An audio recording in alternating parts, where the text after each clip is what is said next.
Welcome, comrades, to our fringe meeting organized by the Socialist Unity platform in your party. This is also live streamed, and we'll have for the first session a Zoom speaker as well.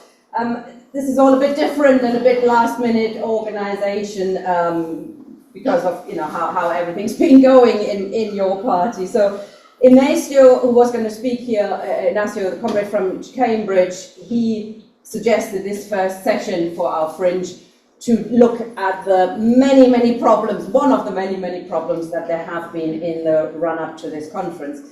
He was looking at the crowd editing tool specifically. He knows about this stuff, and he noticed that there are severe democratic problems with how the whole setup was run up, how I don't know about this stuff at all. I recommend his article. I think Comrade Patcon is going to look at this a bit more in detail as well.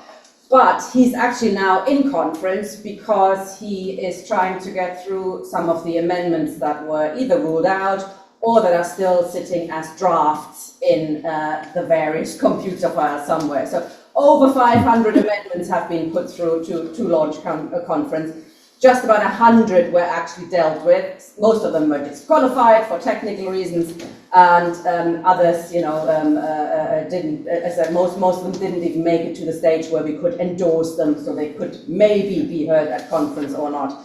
So this was just one aspect we're going to look at in this first session. We know this is not the only problem, unfortunately, with how your party is now being set up. This will come up in this fringe. It's really important that we have a space to discuss this. We heard last night the first expulsions have happened. Socialist Workers' Party members have been expelled, including people who've not even joined your party. Alex Kalinikas was told he's expelled. Outrageous, obviously it doesn't need saying. If anybody's under the illusion that it will stop with the Socialist Workers' Party, it will not. I'm quite sure they have a list already of organizations, people they will get rid of, and unfortunately the kind of stuff we're discussing now at conference, the options people are given are such a shambles. You can basically, on the dual membership, you can choose, we are allowed to vote, do we want to ban the left or do we really want to ban the left? There is no other option to say, we actually want a party of the whole left. We want all the left coming in, every shade, we need to learn how to discuss things properly, we need to learn how to express differences, etc. Okay. Oh, sorry. We need to be able to discuss properly things and understand that differences aren't an issue. What we're seeing at your party conference, however, is exactly the opposite. There's going to be a small group of people now in charge. Absolutely ludicrous to suggest that 5 sortition members of the party are now going to be chosen to lead the party for the next 4 months. Somebody who doesn't even, hasn't run anything probably, is supposed to run an organization of 50,000 people. It's sortition. I mean, it's absolutely ludicrous. We've put an amendment forward on that. That's still sitting on draft. Can't even be heard because somebody said that's not up for discussion. So it's been an absolute masterclass in manipulation, cheating, I'm afraid to say, and lying. This has been a terrible way to start a political party. We're all going to stay in it. We need a party of the left. We absolutely desperately need it. But the way this has been started is absolutely terrible. I would call on everybody to ignore the ban on the left in your branches. Make sure SWPs are allowed to come in. Make sure they get a vote. Make sure you accept them as proper members, because they should be. We want people in. And we also want to be able to openly say, okay, I'm a member of so-and-so. So what? So we're all in a big organization together. Much better to know why people are arguing for particular points, and rather than forcing them to hide under this or that hat, because they will still come in. It doesn't even work on that level. It's a PR trick designed to show how responsible now this party will be, and we're not going to have anything to do with the hard left. They will be there. We will be there.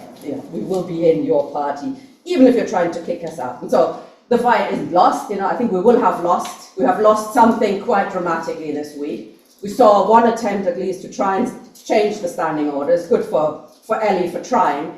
This is a loss. I think we have to be honest. There will be rules going through today which are really, really bad, and they're really making the space for political democracy and for political debate really, really small, just like we've seen in the Labour Party, of course. Very similar structures, possibly even worse. But we will not give up the fight. Socialist Unity Platform will hopefully continue to argue for democracy, for socialism in the Your Party. And it's actually, on a small scale, but it is a really positive development that groups are talking to each other now within the Socialist Unity Platform, who've not talked to each other for decades sometimes, and we've had phone calls between people, Lindsay, John, Lewis, all of a sudden we're all talking to each other, which is brilliant actually, because we've not talked for 20 years. Socialist Alliance was the last time. I think that maybe respect some of us anyway. But this is within the misery, there's a little bit of light at the end of the tunnel, and we have to keep pushing. So we have lost the fight, but we've not lost the battle. The battle goes on, and where we can push in Your Party for democracy and socialism, we will. So we will carry on. This is part very much of carrying on the fight and not giving up. So I hope we can have a good day today. 7 o'clock we have our main Fringe event with Zara Sultana and representatives of various groups. I should say we have changed the timetable a little bit. Unfortunately, we had to, because Mish Rahman of Democratic Bloc has withdrawn from our second session because he didn't like a tweet by Max Shanley, who's also one of the people involved in this.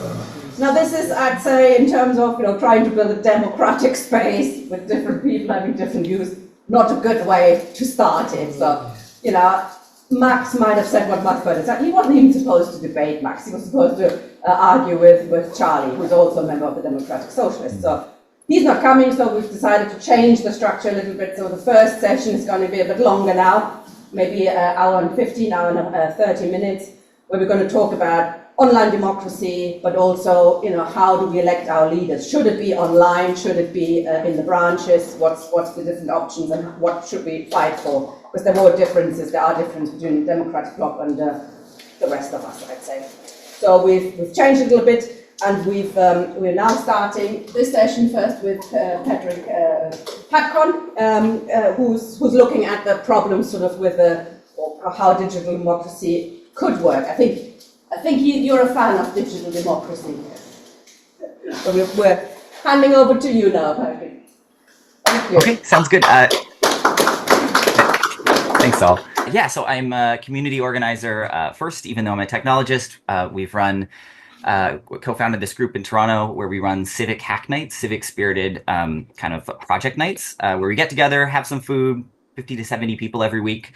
And we have a speaker, a quick speaker, and then we break out into groups and work on community spirited projects, which are sometimes about like tech and design, but sometimes just as often they're about starting podcasts or other things. But we've been doing it for 10 years. We've literally never missed a week ever. And we're quite proud of that.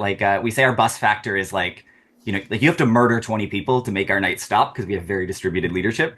And yeah, we're not just a lecture series. We get together and we actually work on things. Yeah, and I also am kind of a researcher in the processes going on in Taiwan, and that's a little bit what I bring here today. Taiwan had this movement called the Sunflower Movement, where they basically took over parliament, and unlike Occupy Wall Street, when they took it over, they just kind of, they made good use of it. And they actually ran the processes that they thought were lacking. They actually created some rad processes for citizen-led consultation that then the government, when it eventually retook the parliament, invited the citizen group to kind of help craft law, shape law and legislation with them. And they architected a process for that, which I can share from. Yeah, and I guess that maybe that's enough about me. I could go into the tool, but maybe that's for later. Yassamine? No, go ahead. Yeah, go ahead. Go ahead. Okay, so I guess the part of this that I will try to, I'm speaking for Ignacio right now, who is the other panelist who is not able to be here. But I was more pretending I was actually a little bit going to be a foil to him, so I didn't come totally prepared with his angle, but I think it's very worthy. The critique, which I don't have slides for, is that the process of YP has been kind of like there's the transparency is kind of missing in the process, and there's a lot of like the algorithmic underpinnings, like how choices were made, have not been super clear. And um, maybe I will just pull up my notes of and yeah, like there's kind of angles about the 90% agreement. Like, what does that mean? Is it at the like level of the sentence? Is it at the level of paragraphs? Is it at the level of whole like documents? And like whether there is alignment, whether it seems like 90% of people agree, it depends on how you slice up the sentences and the words. And there's a lot of slicing and dicing of words in this like process. I think the other part that feels important is that this is the process that YP has engaged in is very much like I think it's perhaps possible that there's like large language models involved in like reading the words and making sense of them at scale. There were some comments from the kind of the folks leading the process that like they hadn't seen the amendments yet, and I think that made Ignacio just like particularly just wary that like maybe there's like large scale processes that like no human is going to see the intermediaries, and they'll just get something out of the end. And in that case, he was advocating that like there be more transparency around this process, including like releasing data sets of like all the different the inputs that we can't see right now, that they're going to a kind of privileged select few. Yeah, I think he's very much in the camp that if we don't have transparency early, we start off on the wrong foot, and then we can't build better process on top of that. I have a bit of a foil to that, but I don't know if I want to start. Sure, I don't want to confuse the matter by sharing my perspective in with while I'm sharing his. So I think the distinction that I draw between the tools I am very interested in and the ones that some other folks are is that it's kind of where the technology is being focused. So there's a lot of people, there's a lot of focus right now, and a lot of skepticism, but also a lot of excitement around attempts to help to get machine learning to help us talk to each other. And sometimes this is called AI assisted deliberation. And it's essentially like giving AI our words and asking it to make sense of the words at like volumes that, you know, sometimes politics experiences that volume of words and feedback. But it's like essentially sicking the computers on the words themselves. And whereas in the tools I work on are actually about sending the computer and giving computer information about how we are reacting to words, like how we are reacting to sentences, like essentially like letting us, because if we tell a, we're all having lots of reactions as we read things. Even as you're watching, you're probably feeling like, you know, I don't know what this person's talking about. I do vibe with what this person's saying. I disagree. I agree. This is like your affinity, your valence, your movement towards or away from the words themselves. And that's based on your unique experience and like your values. You have a reaction to the things in front of you. But it's really hard to make sense of the ways that happens at scale, to use that word. I'm not a fan of scale thinking because I think small local is important, but at scale, when we have to do it, you could sick the computers on the language itself, or you could just you could help them understand our attraction and repulsion from the words, like whether we agree or disagree on each little statement or each little bit. And it can maybe I can like throw a slide here. Essentially, like the tools I'm interested in, we are uniquely human, and we have reactions to language and content and words and things, and we can agree or disagree.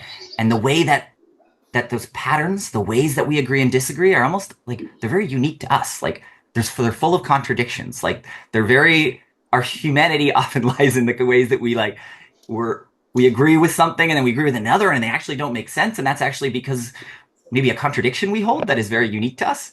I think it's this idea of like, what is interesting to me is the idea of like what we're asking for help with, what we're asking for help to make sense of. And are we just is a group of people just a soup of words that we can then throw to a machine and it can make sense of it?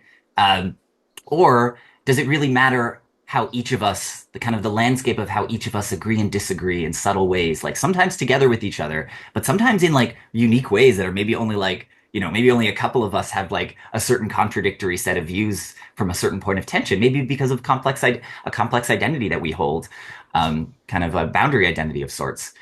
So the tools I work with are the tool I work with that was pioneered in Taiwan and used in legislative processes that has formed and shaped national government and national law is essentially where there's like the computer knows how to make sense of some numbers, which is essentially like whether we agree, whether we're moving towards something, we're attracted to it, or whether we disagree on many, many, many different things. And we know how the world works because we're humans and we're in it, and we have an embodied experience that's like from our unique course through space and time to get here to have an opinion.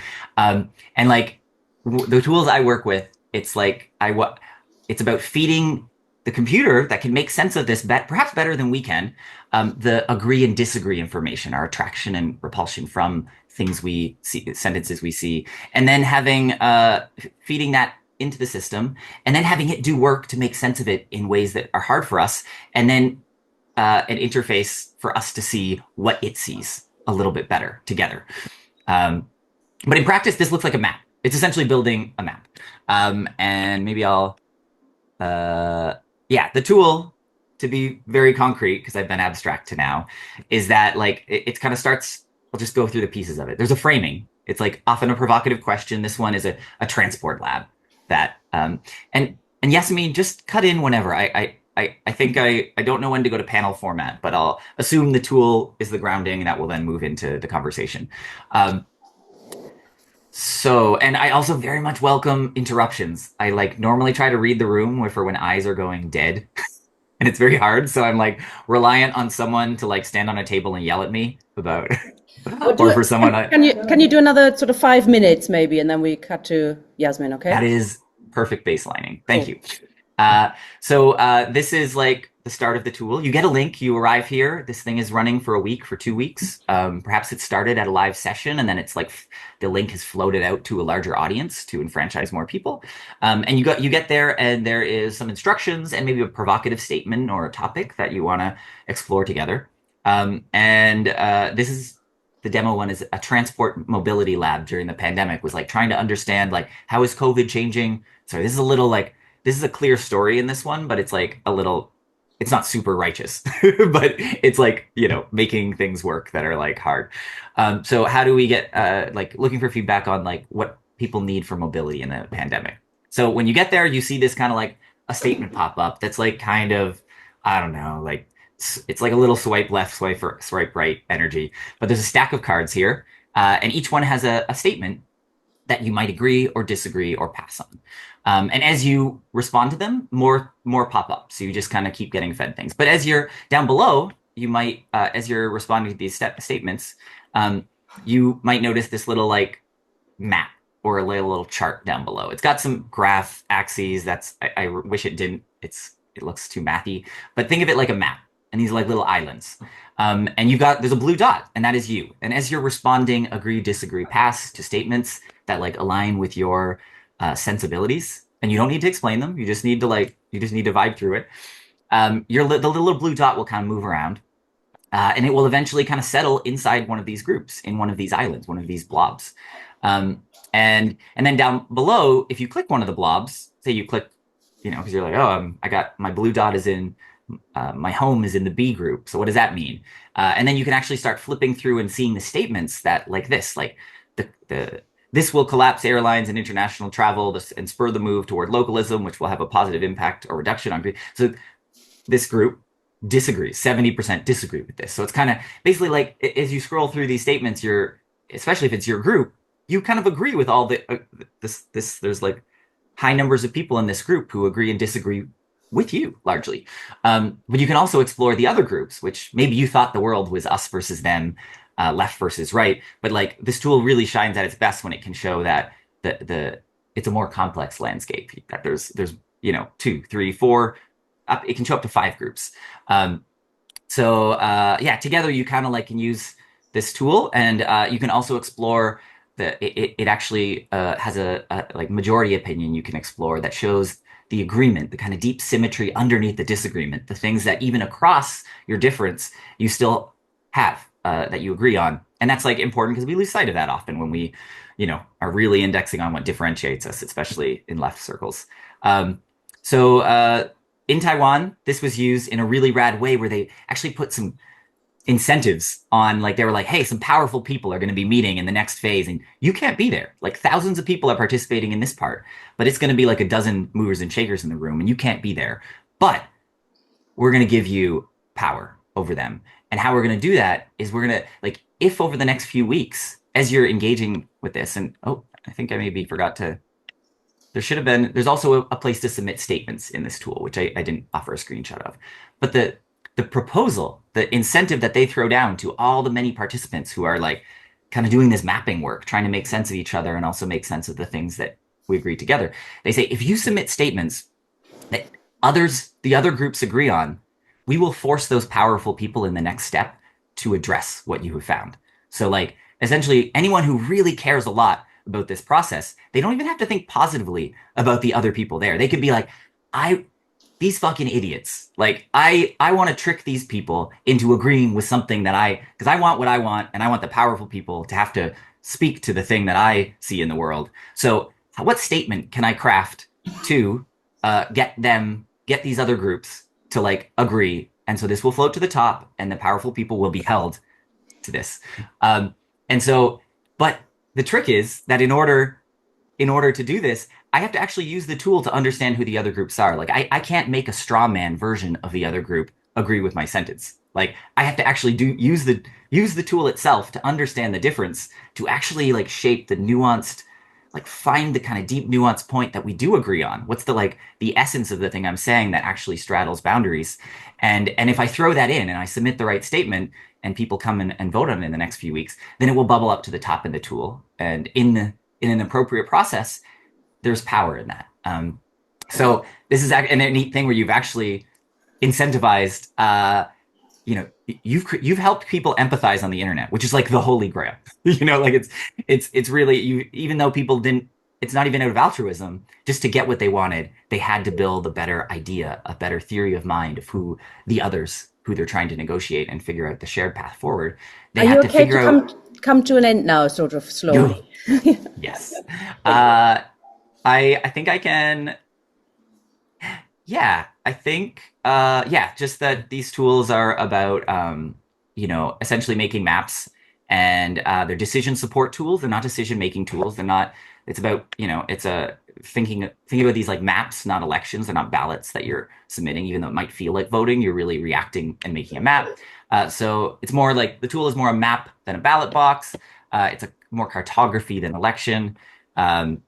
Maybe it's like, this thing is like hosting a cartography party. It's not administering an election.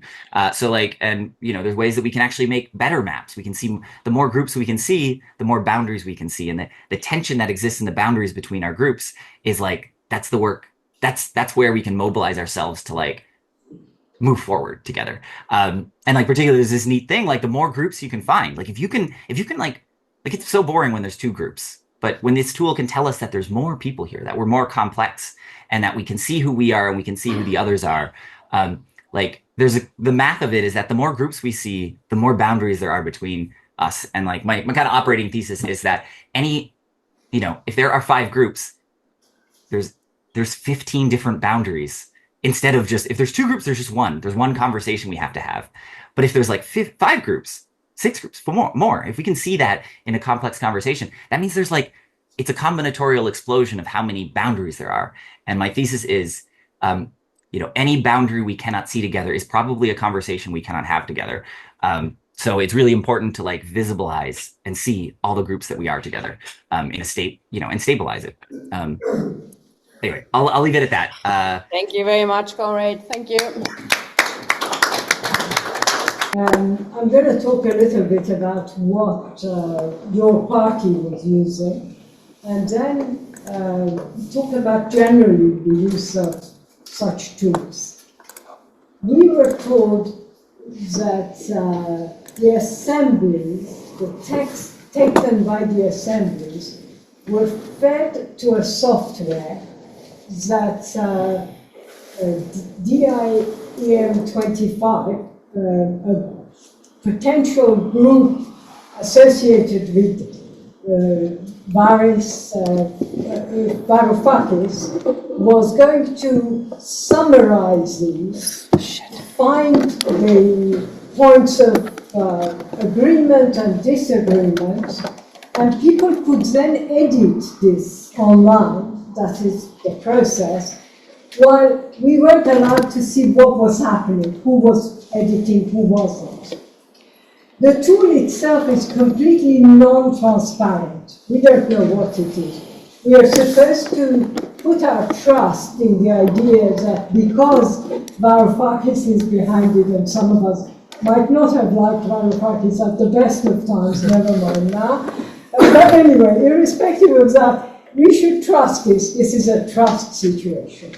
And I went to one meeting where I was told, when I asked how are these assemblies going to work with all these people, you're taking notes on basically short pieces of paper, and they were saying, don't worry, AI will solve this. This is what I was told. And as someone who knows a bit about AI, I was quite amazed that anyone could make such claims. The first thing to say about AI is that irrespective of what we do, even the most progressive of us, create as tools to use AI, the basics of large language models that is used by AI is out of our control, because it required trillions of computers to create it, trillions of cores of computers to create that. And we can't change that. And those LLMs are the basics of quite a lot of the essentials of AI, with which we interact, and which we can model to improve our inputs and our outputs.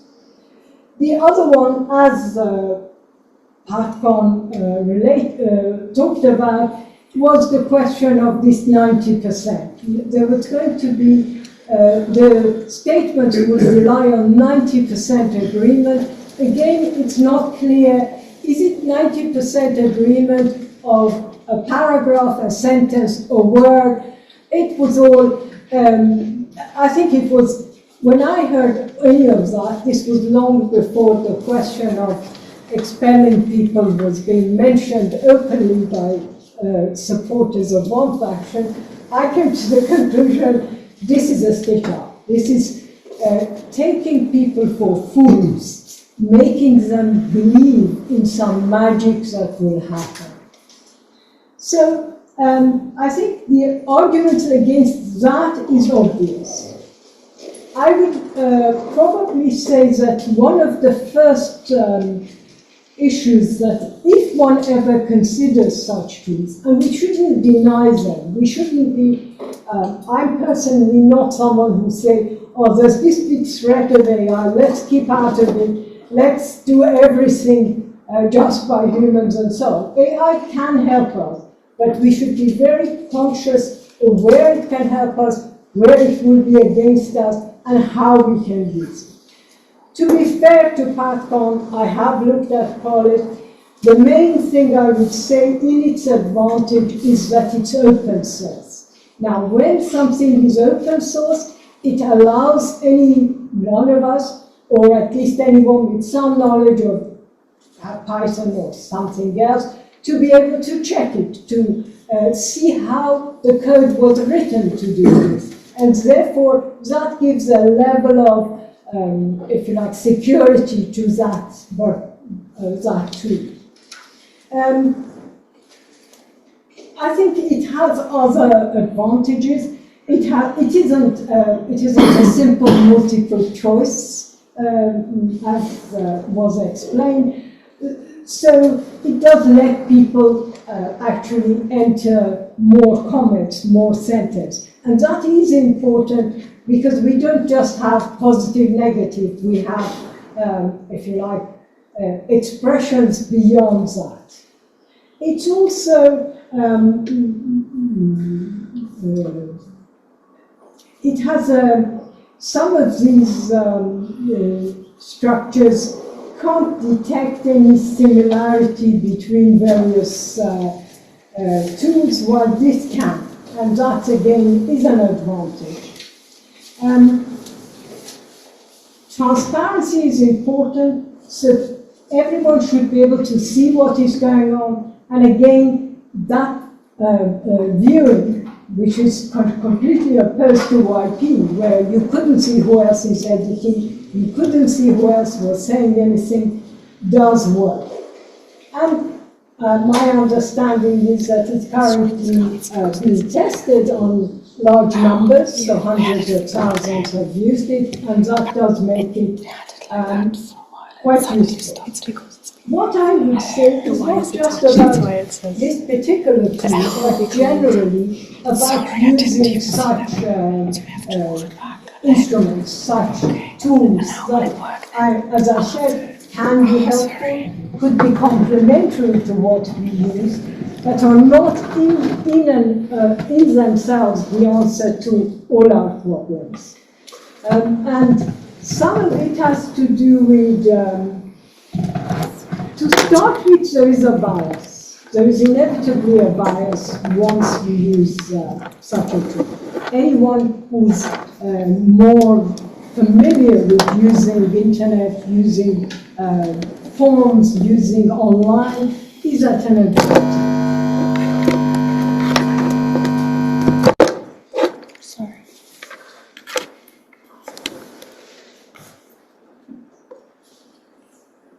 Should I? Can I carry on that? Thank you. Yeah. And that in itself creates a form of bias. It might be a limited bias, but I would say the young would benefit, elder people will not benefit from that, so the participation bias is there.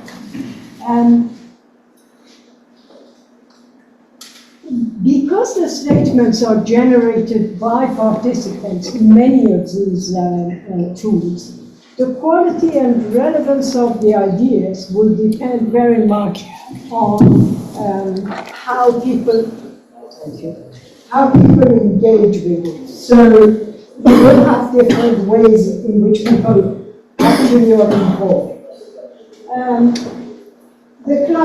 The fact that it creates clusters and does summary of those at times can hide complexity. It can hide nuances. So, as you saw, the idea is, and this is the best of the tools available, but it does create clusters and therefore summarizes what can be done. I think it has its uses for creating, it is a method of gathering opinions, especially if you have large groups. It can help with that. It can help you summarize maybe aspects of it, but it should not be considered, whatever you do, these tools, make sure that you go towards more bland, more lowest common denominator type decisions on any subject. You can't have back and forth. One of the whole arguments about having meetings is that you debate an issue, you have serious disagreements, and hopefully, at least in a good, lively debate, you convince others that your opinion is correct. Now, you can't have that with any tools. That is beyond the current, at least, capability of such tools. There is no accountability, and I would say critical reasoning has been summarized, and therefore has been reduced in some ways. I think for Marxist and for left-wing forces, there is a whole issue of the fact that our ideas are extremists. Our ideas are not part of the norm. So it might work for citizens group, it might work for cooperatives, it might work for us, for the new or for the Jeremy Corbyn version of your party, I think for those of us who have opinions which are important to us and require serious debate, I don't think it can work. By its definition, all of these tools try and find a consensus rather than build on conflict. And I'm not saying that we are in the left just for the sake of being conflicting arguments and shouting at each other, but sometimes our conflicts do matter because they might be on not the biggest item on the agenda, but they actually show the differences in the way we see the future of a political organization. And because of that, and conflict is not something we've created. Conflict is inherent in class society. The tools that exist have not been geared towards, if you like, mirroring or approaching this kind of conflict. We have, and many, such as patcon, have done good work to make such tools, if you like, approach ideas of more progressive ideas, more challenging ideas that challenge existing society and capitalism, or in this case, Taiwan's authorities, the Taiwanese authorities. What they haven't done is they haven't started from a position of resolving conflict. So I think because of all of these, antagonism can't be reduced to polite points of difference. That's the problem with it. Antagonism cannot even, in my opinion, find these circles that are common to opposing views. Antagonism cannot be dealt except in a meeting. And for those reasons, as much as I accept the fact that of all these tools, both the visualization and the awareness of, if you like, non-binary opinions in what police does in allowing those ideas to be submitted as sentences, as words, as opposed to just black and white. The problem remains that minority positions within that will be discriminated against. It will not have the prominence of the majority views, and contentious opinions will appear as being unpopular. So as soon as you say something uncontentious, which might in a few years not be as unconscious and contentious as it is now, it will be marginalized. For all of these, I don't think there is such a thing at the moment as a neutral algorithm that can work with existing AI and make it progressive. Having said that, in many aspects, for example, on policy directed at very specific issues, artificial intelligence can benefit our tools of artificial intelligence, and tools that seek opinions can help us identify important problems and can help us then have political meetings about, if you like, summarizing what at times we appear to differ, but maybe such tools can, if you like, find the commonality between those, but it has to be related to very practical, very specific areas of debate. I don't think on the questions of class conflict, on the questions such as Palestine, on questions such as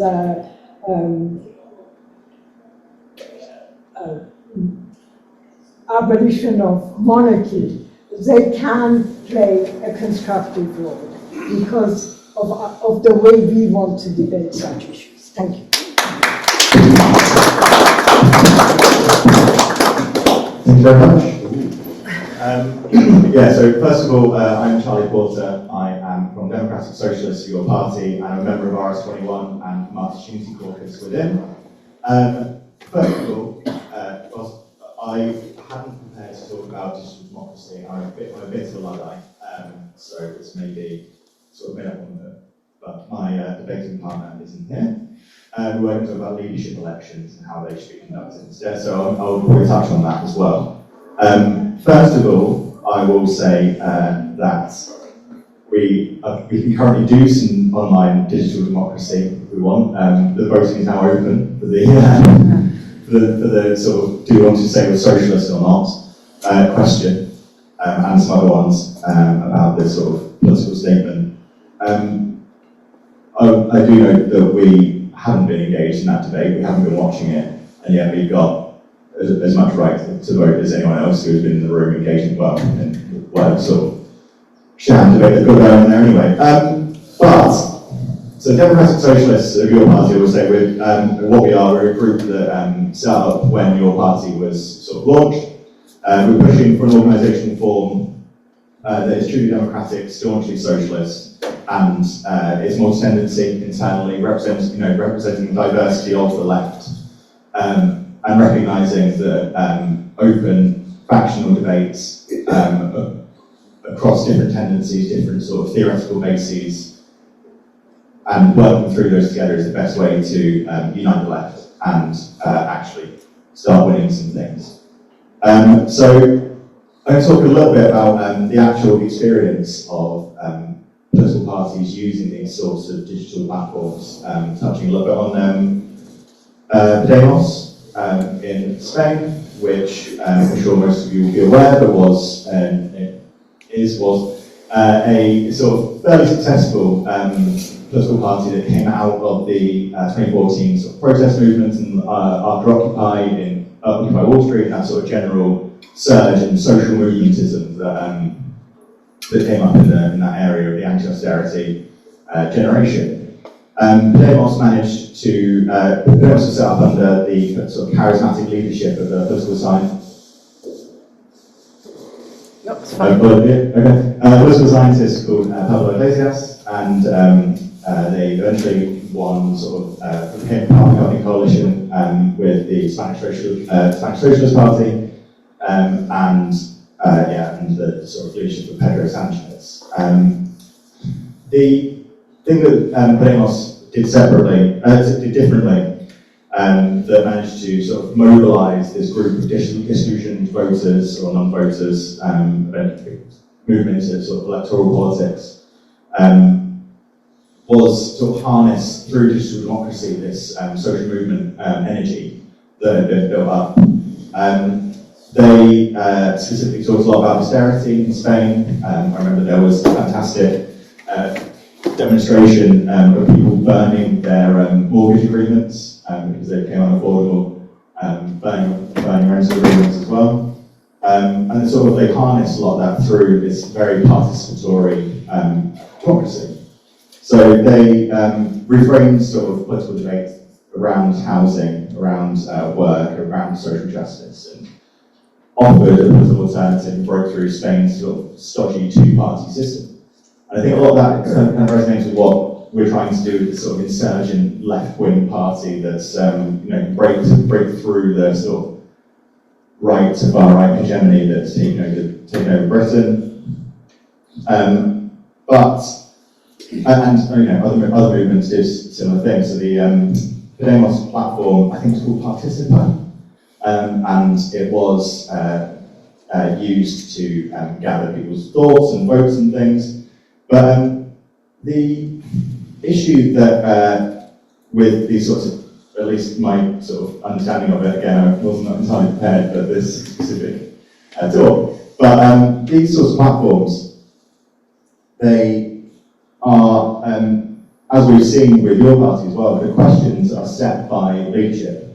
They are yes or no, sort of like Tinder policies, you can swipe left, you can swipe right, but you're only getting a sort of veneer, you get one view of something. At least Tinder, you get multiple photos, I understand. So, the questions are preset. The questions were preset for a lot of the Demos experience, or the Demos participant platform, I think it's what's called. But the issue with this is this sort of veneer of mass engagement. There is a feeling of participation without a genuine participatory politics going into decision making. So the issue with a feeling of participation rather than genuine participation is eventually people realise that what they do, how they engage with their party actually matters. So if your entire engagement, and actually I think it's Lilith Verstringer, I believe, who was on 3 in Demos at one point, the other day revealed that they were floating, getting rid of branches, getting rid of everything within the party, just having sort of 10 leaders who put questions to the membership to decide what their policy direction is, what their strategy is. But even they didn't go that far. So the issue is, so the charismatic leadership at the top of the party was able to present questions to the membership. The grassroots feel like they're engaged until they feel like they're not engaged. They struggle to transition from a protest movement where people are having their voices theoretically heard to something where they can actually assert power through the organisational form. They suffered deep internal divisions between sort of radical and pragmatic factions, both of whom set questions and find a mass base. We've seen some of the things happen even as far back as the sort of 1970s, and using surveys of membership to design policy rather than going through democratic structures, particularly the PCI, so the Italian Communist Party, used surveys directly to their membership to avoid the middle cadre, which they're not doing too well these days. Eventually the lessons from Demos, I think, are the important thing about the use of digital democracy and what we should be doing as a party. And I personally think that should be the long and patient job of building strong branches where people meet each other, develop relationships, and engage with each other on a sort of human level, rather than sort of mediated through platforms that even the most transparent of which the vast majority of the population don't understand. And I wouldn't ask them to try to learn to understand. I think it's unfair to people. I've done a Python course.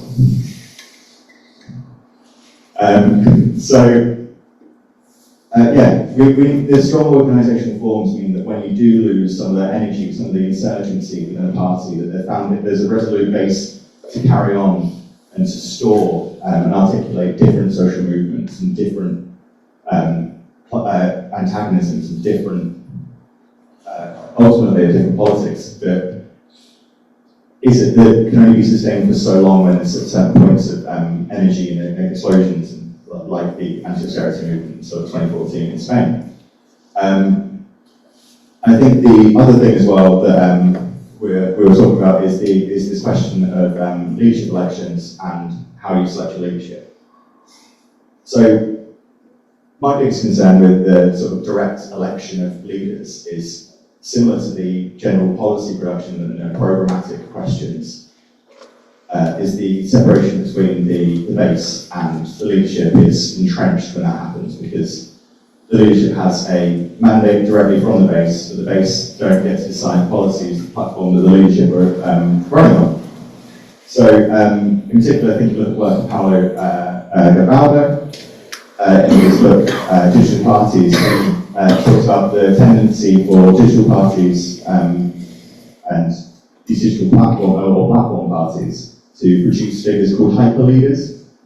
So a hyper is a charismatic and visible figure who becomes central, emotional, symbolic, and organisational focus of a digital movement. So platforms which a promise to decentralise authority actually end up hyper-centralising it in the person who is able to set, or the person group who is able to set the questions and set the parameters of those platforms and has the authority to design what is put to membership. So as a result, hyperleaders tends to dominate media presence. They communicate directly with supporters through the media rather than through party structures, and get to sort of act as a part of the branding exercise. And I think, as we've seen, I think with the Green surge recently as well, there's unfortunately a tendency, particularly amongst sort of less politically engaged people, to treat a political party as an Instagram account with an MP attached to it. And I think we need to do, and a lot of the patience and necessity of branch building is to make people aware that democracy is so much more than that. It isn't just clicking like and then also, or blocking parts you don't like.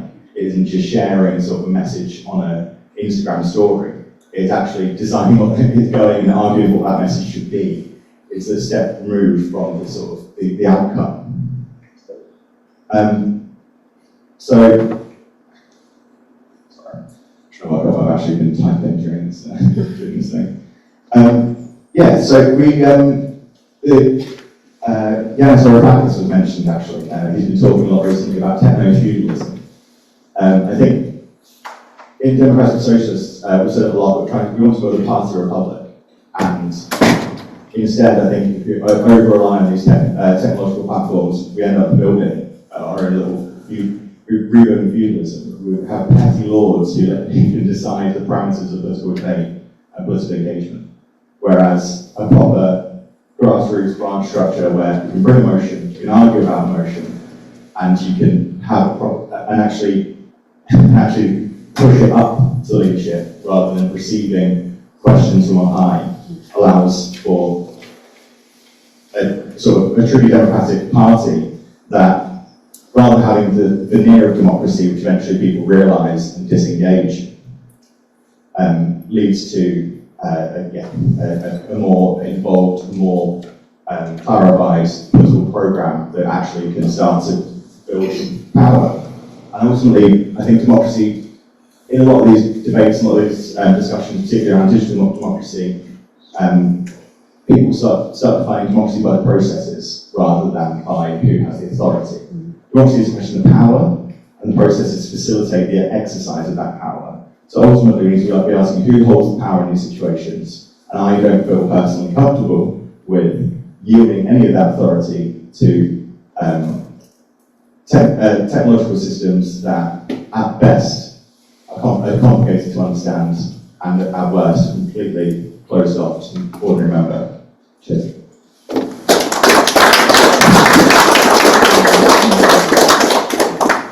Thank you very much, Charlie. It's a shame that Democratic Bloc have not shown up to make their case for online Omov elections for leaders, because it does strike me as well as being easily manipulated, and some of you are too young, but the example of momentum really springs to mind. There was that was an online Omov election to do away with democracy, basically. And the membership of Momentum voted in favour because, as Charlie said, it was formulated in a way that unfortunately managed to confuse enough people, and it was accompanied by an email from Jeremy Corbyn, unfortunately. So, the way you present these options to people sitting at home who can't actually work out collectively, what does this mean, or what do we actually want instead? So, the membership of Momentum voted against the membership of Momentum. It abolished structure, all democratic structures with an online Omov vote, which is hugely problematic. So I think most of us here are in favour of branches discussing issues and branches deciding on those questions rather than just sitting at home clicking. Oh, I can do this without my phone. So we want to open up now. We've got about half an hour perhaps for questions, discussion, if comrades want to contribute. I'll pass around the mic so that the mic can pick it up. Hi, comrades. George from Workers' Power. Just a few thoughts on this question. So I think in agreement really that it's absolutely undemocratic. I mean, if you're going to have a online digital system, you've got to at least have a leader that, or leadership group that people trust. And right now, that's certainly not the case. I think I've heard people even who are connected with this leadership tree refer to it as the black box, and I think that's accurate. When none of us know what's gone into this. None of it. I was present at the Manchester grassroots meeting that we had, and loads of things were suggested which didn't even approach what was kind of coming into the final document, but these definitely had 90+% support of the room. So this process, I mean, anyone trying to measure what's 90% of that room, I mean, it's just absolutely absurd, really. No thoughts were put into it, and I agree that it seems basically just like an attempt at power grab away from the members, and I think the documents themselves have a lot of clauses which make it more difficult to set up branches for those of us who be trying to do that on the ground. I mean, one of the things that came up in our assembly meeting was that 50% of the funds should be with the branches, and I think that was a very popular suggestion. Nowhere to be seen in these crowd edited documents. So, I think the first and most important thing is building that solid base of branches, and then, maybe an online tool in the future, there could be a way to implement it, but right now, there's just no trust, and there's no way that such a thing could be implemented. Yeah, can you just pass it around there? Thank you. Yeah, John, Stockport branch of your party and the Democratic Socialist Network. I was quite taken by the points made about closed questions being asked, because it's an important distinction between closed and open questions. And not only do those closed questions close off other possible decisions around a specific issue, but they hide and disguise and eliminate the interrelationships between any particular issue and questions which are also part of that issue, which means that you can have, and there's a great deal of talk about moderating things so that they don't contradict one another. But if you have a kind of series of closed questions covering the same issue, it's entirely possible, depending on how the discussion goes, to have contradictory decisions made in relation to those, and I think that's a great danger. What seems to be missing from this technology is the possibility of collective discussion and collective decision making, which is intrinsic to the socialist and working class way of making decisions and finding what the consensus is, and having something that you can then work with and struggle with. And I think it, almost by its very nature, cannot provide that, but I'm no technologist, so I don't know what its potential is. And if it were somebody from the left who designed a tool, would that tool look any different from the things that we've had presented to us as what we've got at the moment? And yes, I mean, trust. You cannot do this at this stage of the formation of the party, when, particularly after the start that your party has had, because you immediately build mistrust if you don't have transparent processes. And that's the situation that we're in. Now, whether the bulk of people in your party still trust the leadership because maybe they're a lot closer ideologically to Jeremy Corbyn than most of the people in this room, I do not know. Thank you, comrades. I'm David, Workers' Power and Stockport Socialist for your party. So I just want to say a few things. Firstly, about I recently heard that the World Socialist website is producing their own large language model AI, Socialism AI. I'm sure it will be fed only their own material, but I thought it did make me think of the potential of a tool that was trained on, say, the entire catalogue of Marxist.org as a starting point. I think, maybe that could have some use. On Omov, clearly it's it's not a democratic way of voting. It's the least democratic out of all the options presented, and it atomises the membership. I think branch delegate democracy is crucial. The amendment system, I thought, was an absolute disgrace the way it was handled online, with very little warning that it was even going online and only open for a few hours. So the engagement was very low. I think the highest endorsed thing I've seen so far is just over 1,000 endorsements, which is shockingly low considering it's supposed to be, the democratic system. And I think, it's pretty outrageous, really. These systems need to be under the control of the members and democratically supervised, I think. And yeah, I'll just leave it there. Okay, great. Mark now, National Socialist League, open forum, your party in Liverpool, and I agree with the speaker, so I won't make any of those points. I think, I also just wanted to mention about the question of Podemos. I hope we don't go end up there. I really do, because they became part of a capitalist government that supports NATO and so on. But we could end up there as they carry on in this kind of way. So I think it's really important. And also, it's not only a question of uniting the left. I think it's really a question also of learning from the struggles of the working class. Just down the road, Liverpool dock workers were on strike for 4 years. Use the mic. Well, sorry, Liverpool dock workers were on strike for 4 years. How did they resolve their problems? And how did they arrive at a majority? Every Friday, everybody who was on strike went down and they made their decisions. It wasn't done in back rooms.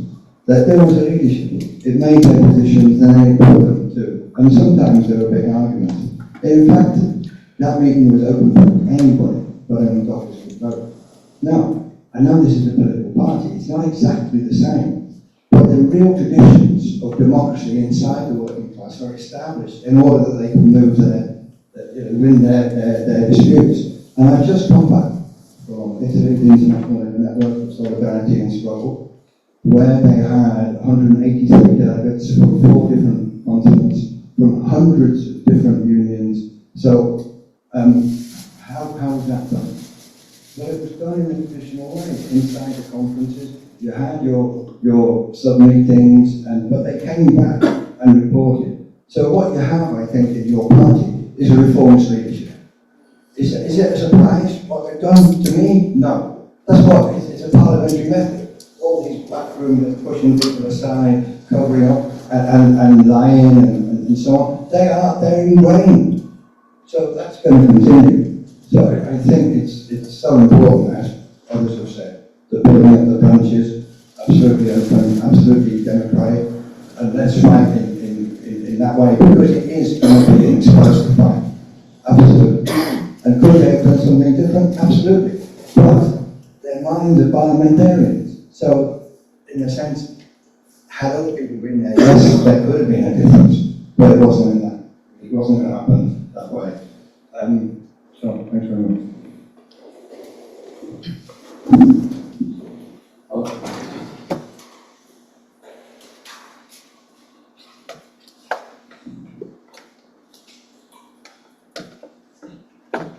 I'm afraid that the intentions are not right.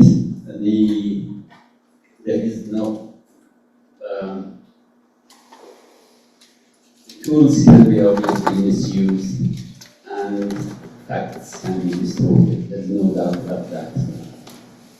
It's really shocking. When I was watching the conference, this streaming that was taking place, I heard amendments, deleting socialism from the policy document and working class from the policy document. That is appalling. I don't know how those amendments went through, and many other important amendments were ignored. That is shocking. Nevertheless, even us, dedicated socialists and communists, we have made some dreadful mistakes in the past. We really have to learn from our mistakes, and we have to understand that socialism is all about social decision making. It is about communism, is about community decision making. In the past, the leaders and the central committees, they were heavily involved in getting the members involved in activities, not in decision making. And that was, the result of that was, that we end up producing stabbing, end up producing Mao, we end up producing Pol Pot. These are facts of history. We really have to go back and learn from our mistakes. We have to go back and see where we've gone wrong. It is not about deleting socialism from the policy document. It is about understanding what socialism is all about. It is about understanding what communism is all about. In the word of a very prominent Persian poet,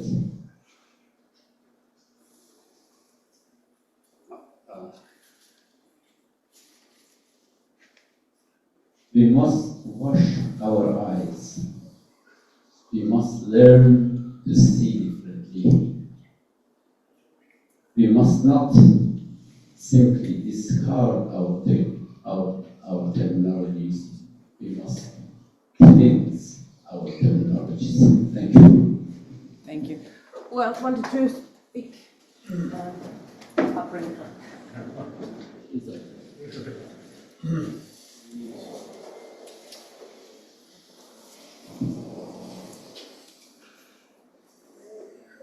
Mike McNair, CBGB and Oxford YP.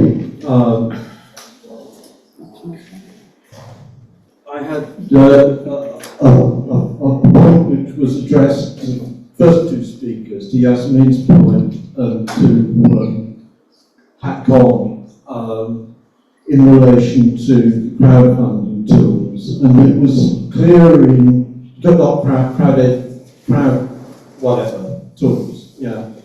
it was clear in patcon's presentation, and Yassamine also made the point that these tools drive towards consensus.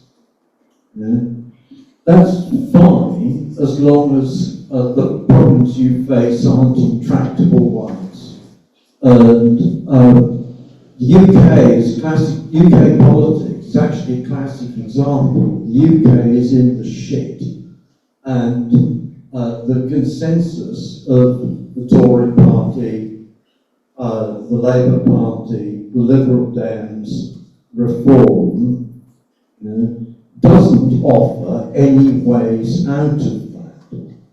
So that the more that the policy of, quote, your party, whatever that it is driven towards marginal alterations to the consensus, the more useless it will be.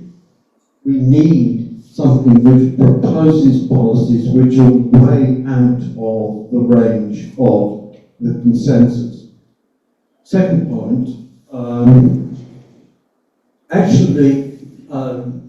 the closed questions, open questions issue, Paul Cockshott proposed, 20 years ago, the solution to the problem of referendums involving closed questions. And referendums involving closed questions, the socialist movement rejected referendums because of Louis Bonaparte in the 1850s to 1860s.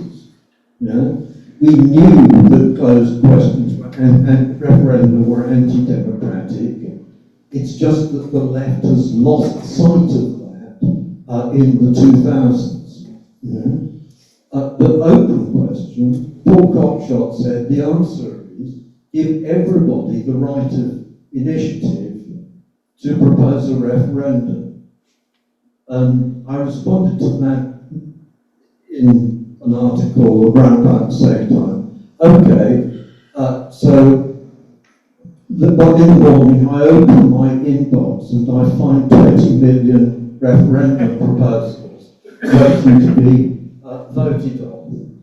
The problem is we need, and it's a point which is also made by Karkowski in 1893, we need some, we can't simply say we want everybody to have the right of initiative, the right to intervene. We need some mechanism whereby we can reduce the range of questions which are going to be decided on. You know? And delegate democracy, you know, as opposed to direct democracy, and equally, the existence of branches and so on and so forth is the means by which we can do that, which we can't do by any of these. We literally cannot do it by any of these tech mechanisms as so far as they exist at the present day. Finally, feudalism, techno-feudalism. Actual feudal society is characterized by a considerable degree of self-government. The lord of the manor can only enforce his will insofar as the majority of the tenants are prepared to back him up. And there's a lot of self-government in the towns equally. So we talk about techno-feudalism, but not what we actually mean is monopoly capitalism and Bonapartism as the political expression of monopoly capitalism. So I want to be cautious about feudalism. So. Thanks. Chris Altmarsh from Eco Socialist Horizon and Sheffield. I wanted to just reflect a bit on not necessarily kind of platform voting, but the use of technology in like the branches as we seek to build them more broadly. And definitely agree with comrades that the branch has to be the basic and the most powerful unit of the party and will be the kind of the most crucial space for democracy actually happening. But I guess one of the things I think has been really noticeable in the kind of run up to your party and the kind of absence of formal structures to which to engage in is this proliferation of like huge WhatsApp groups. And I think there also needs to be some critical reflection on, is this kind of new innovation of like the WhatsApp group actually an effective way of conducting political debate? I think almost certainly it's not. I think, my read has been that actually what this form of debate or discussion does, what this platform does, is kind of dehumanize each other, ourselves to each other, is incentivizing each other to treat each other very poorly, to express ourselves very poorly, and also, it privileges a particular, type of person who is able or willing to spend, all of their time on this platform for better or worse. And so I think for me, what I would kind of really like to see is a collective commitment to building these branches, but also building them in person. And building, as Charlie was saying, a kind of in-person culture of debate, not one where we kind of like perform the ritual of debate online, but actually no one is like really changing their minds or changing each other's minds. And I think finally, just related to that, again, in terms of the kind of proto-branches and meetings and kind of factions and such that have been set up, again, it feels like there's a kind of defaulting into the ritual of debate and the ritual of democracy where people come with their kind of pre-established views and they stand up and give speeches and then you vote the same way that you were always going to vote. And no one's really changed each other's minds, no one's really actually engaged in the substance of the ideas. And so I think if we're committed to this in-person democracy where debate is actually the engine of it, I think we all need to be prepared to try and bring this culture of not just standing up and giving pre-written speeches, but actually engaging in the substance of the arguments that our comrades are making, including disagreeing, but also including changing our own minds.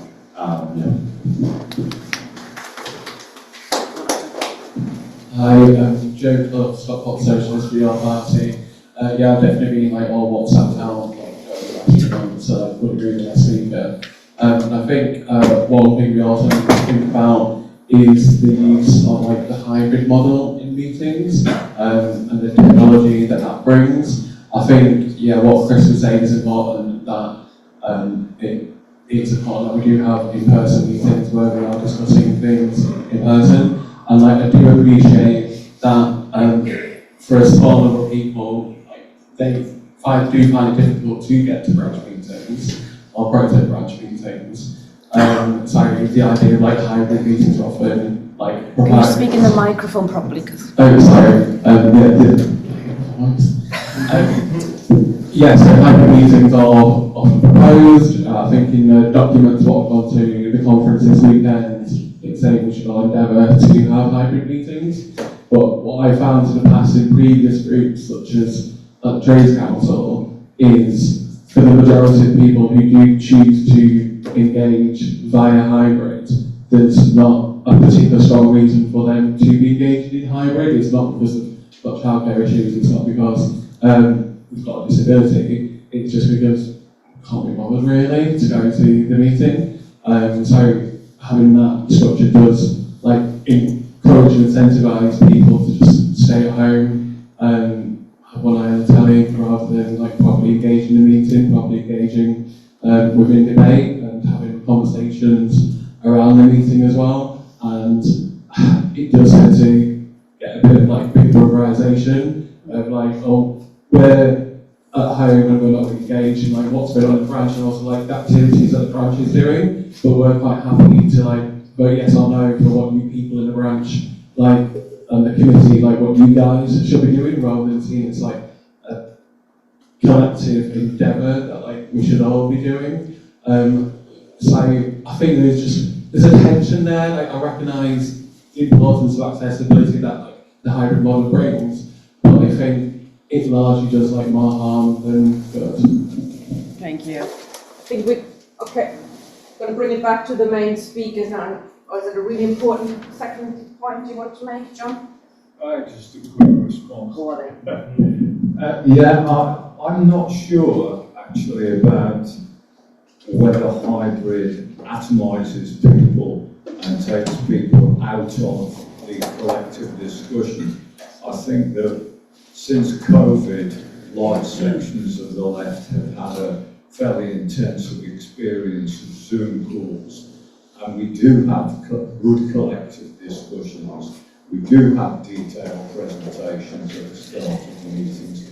We do come to consensus and we do come to decisions through that.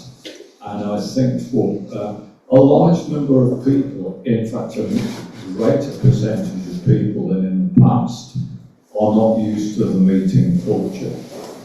I think that we need to recognise that about the current state of the working class, because that includes a lot of people who are actually in trade unions, who don't turn up to branch meetings, who don't participate. I think that hybrid is a way of people going in at the shallow end, if you like, and testing the water and finding out about collective discussion.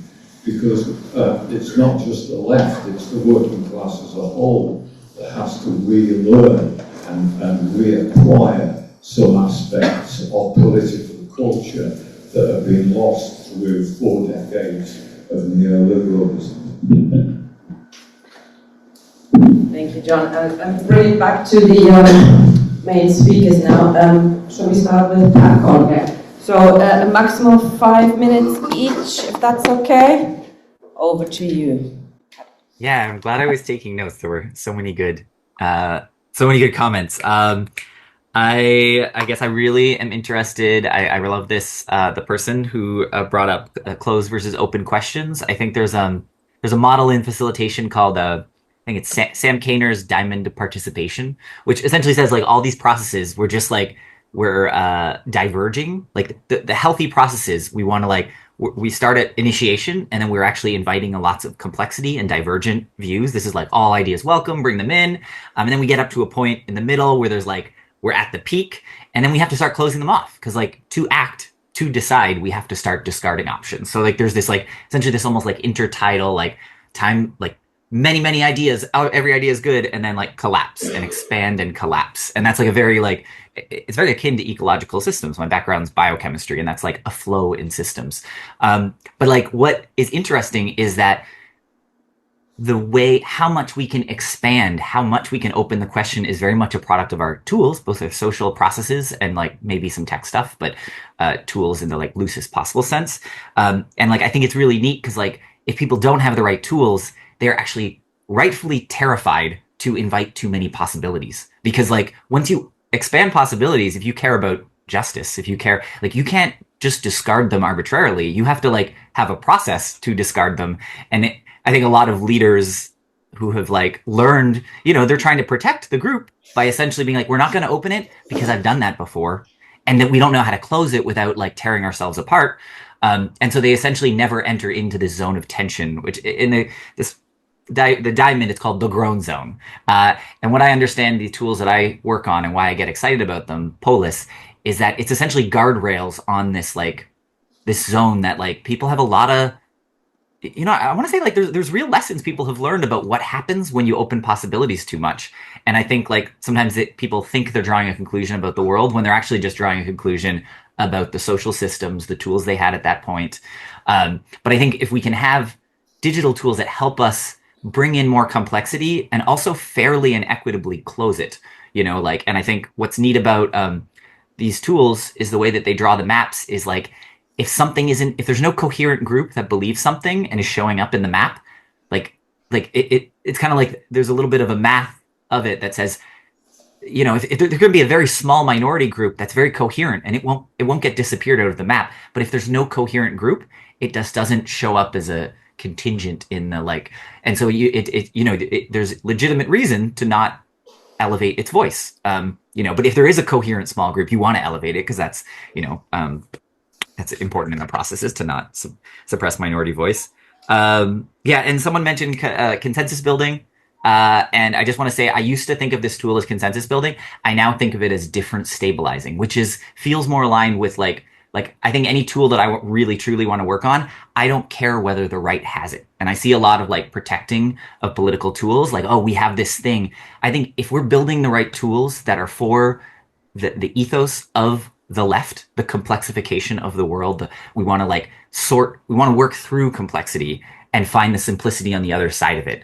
I think that's some old Supreme Court justice said that in the 1800s or whatever, looking for the simplicity on the other side of the complexity. And I think if we're using the right tools, everyone will become more left by using the tools that we have.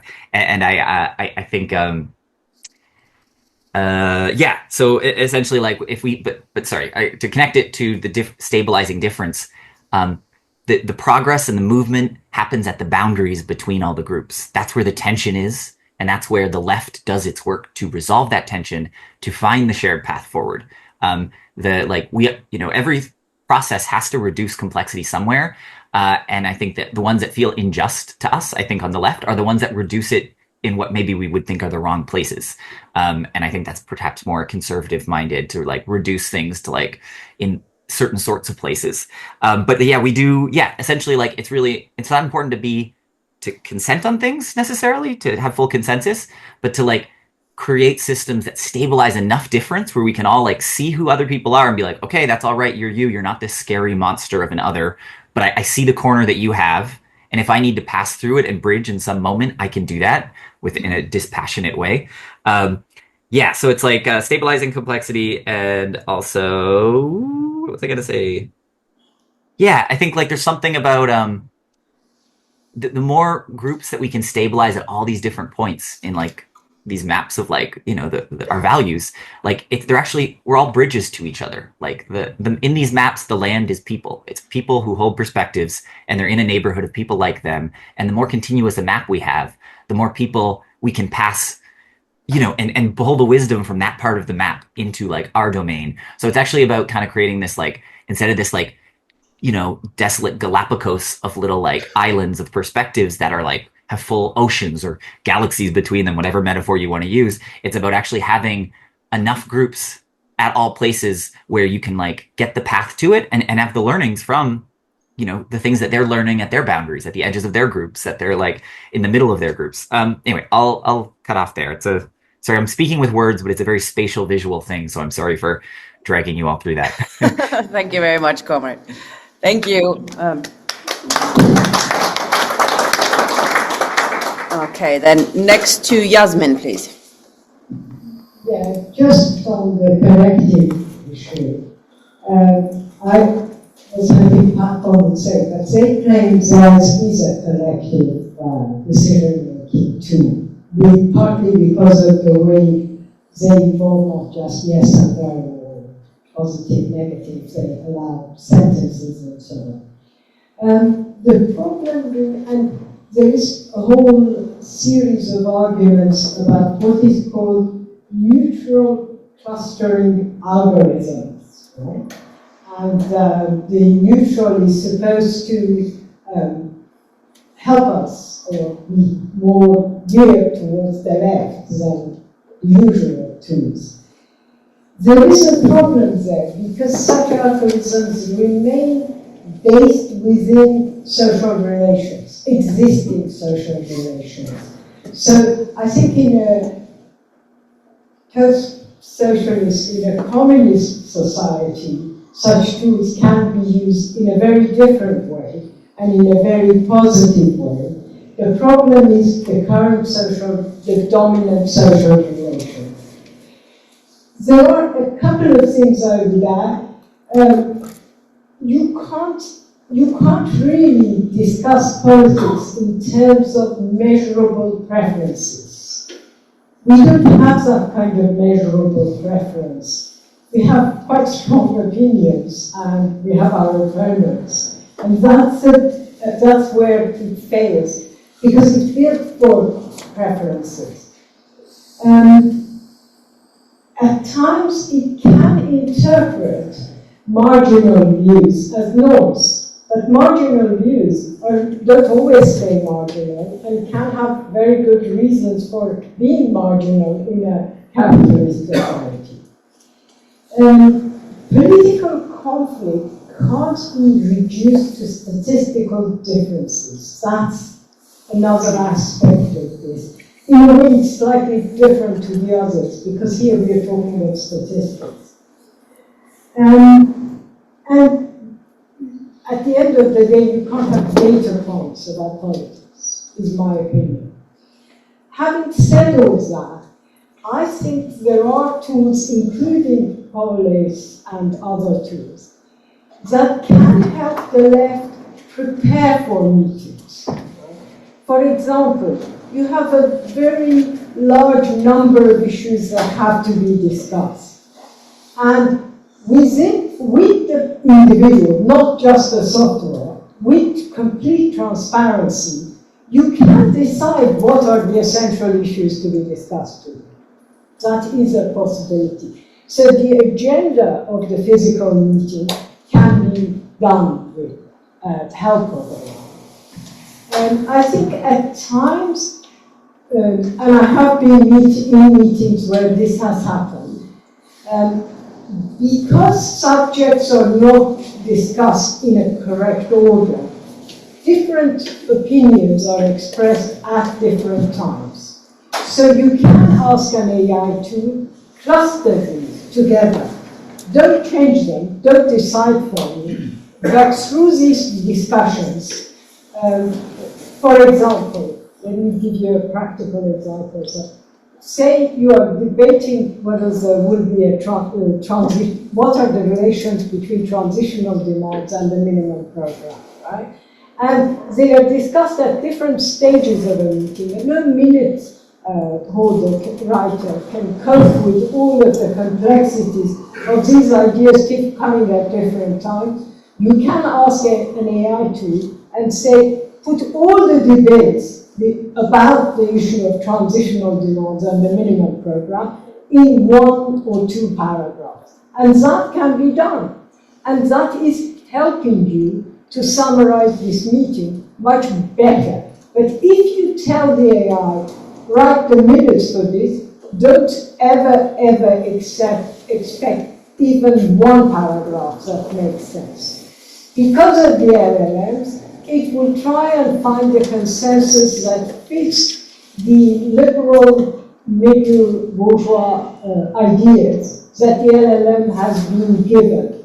So, for example, we had a very long debate about the Middle East in one discussion.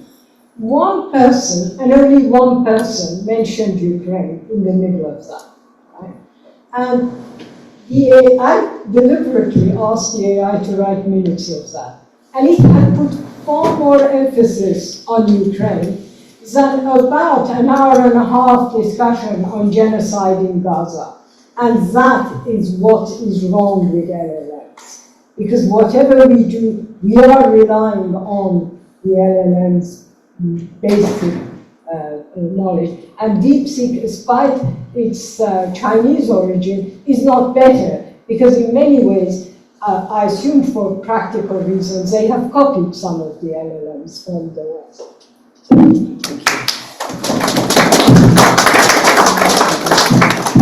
Yeah, thank you very much.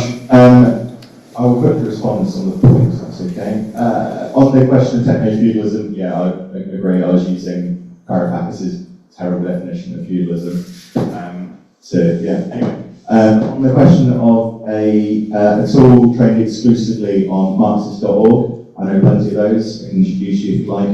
Plenty of tools trained exclusively on that platform. On the question of hybrid structures, I think it's a really important one because we're currently on strike at Sheffield UCU, have been for 2 weeks, will be more weeks, hopefully. Anyway, let's see, and or hopefully not. But we have seen, we've got maybe a couple thousand members. We regularly have meetings, hybrid form since COVID, and we get sort of 15 in the room maybe sometimes, and 200 online sometimes. Whilst we're out on strike, we start getting more people coming to the physical meetings, and they've been saying how much better it is. But they wouldn't have come to the physical meetings if they hadn't have been coming to the digital meetings first. So I think there's an opportunity there to sort of bring people through a pipeline. Something I'm floating in my head quite a lot at the moment is to sort of limit the voting percentage of the hybrid rooms, to say that it's a 20% cap.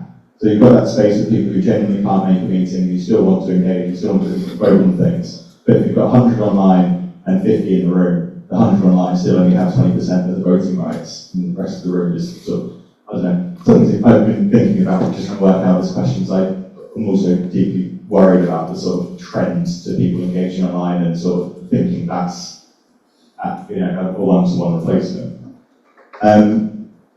The main thing I wanted to mention, and yeah, the point about discussion, meeting preparation being done through online platforms is really good.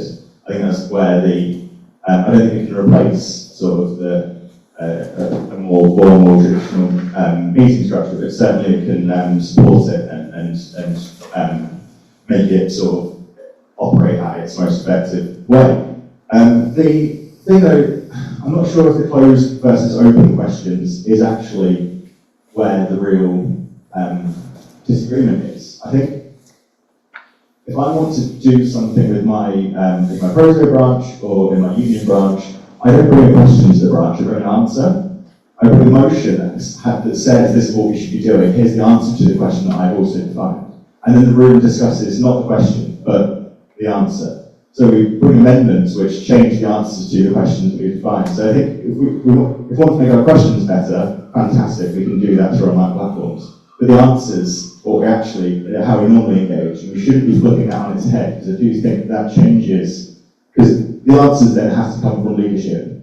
If we're only setting questions, we're giving the opportunity to those with more authority than us to define the answers. So I think that just keep an eye on the question of open versus closed questions, because that's not actually what we've historically done in the labour movement and the socialist movement.